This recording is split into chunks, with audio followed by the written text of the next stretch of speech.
अर्चना मिश्र अरसी सब गोटा के प्रणाम करैत छी। हमर कविताक शीर्षक अछि प्रेम। की थिक प्रेम?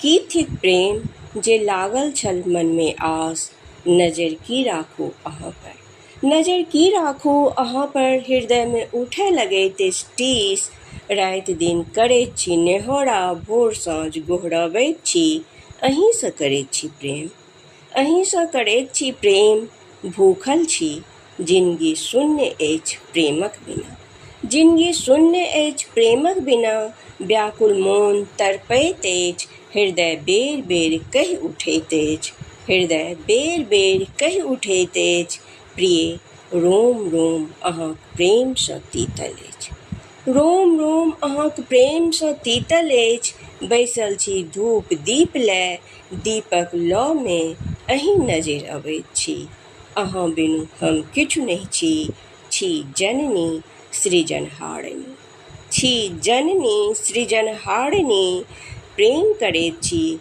निछावर, मुदा अहाँक इच्छा बिनु शून्य छी, अहाँक इच्छा बिनु शून्य छी।